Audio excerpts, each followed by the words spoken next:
बिस्मिल्लाहिर्रहमानिर्रहीम। अल्हम्दुलिल्लाह इस वक्त मस्जिद कूफा के अंदर वो मकाम सामने ज़री दिखाई दे रही है, जो मकाम जिस जगह पर मौला अमीर मोमिनीन के सर पे ज़रबत लगी है, कि जिसको आप मसाइबों में सुना करते थे, जिस जगह याद किया करते थे, आज अल्लाह ने तौफीक दी है, परवरदिगार ने, कि आज उस मकाम पर पहुँचे हैं, मकाम ज़रबत अमीर मोमिनीन सल्लल्लाहु अलैहि वसल्लम। आए नज़दीक से यहाँ ज़ियारत कर सकते हैं, आप देख सकते हैं उस जगह को। ये अंदर वो मकाम है, वो जगह है कि जहाँ पर लिखा है फुज़्तु बिरब्बिल काबा, रब्बे काबा की कसम मैं कामयाब हो गया। यही वो मकाम है कि जहाँ पर मौला अली के सर पर ज़रबत लगाई गई। आज अल्लाह का शुक्र यहाँ आए हैं इंशाअल्लाह, और आप सबके लिए इंशाअल्लाह हम दुआ गो इस जगह पे याद कर रहे हैं।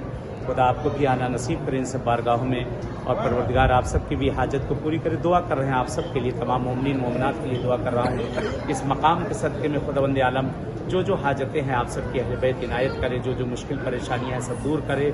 ख़ासकर जो बे औलाद हैं और ऐसे हजरात जो अपने बच्चों के रिश्तों के लिए परेशान, रोज़ी के लिए सब परेशान हैं, कर्द मक़रूदीन हैं, पर इस जगह पर याद कर रहा हूँ। मरीज़ों के लिए खासकर मैं याद कर रहा हूँ इस जगह पर, इसके इस मौला अली के सदक़े में परवरदिगार सबको सेहत कामिला और आजिला इनायत करे। चलिए इजाज़त चाहते हैं, जैसे इस मकाम पर मुलाकात हुई इंशाअल्लाह फिर कहीं मुलाकात होगी। अस्सलामु अलैकुम वरहमतुल्लाहि वबरकातुहू।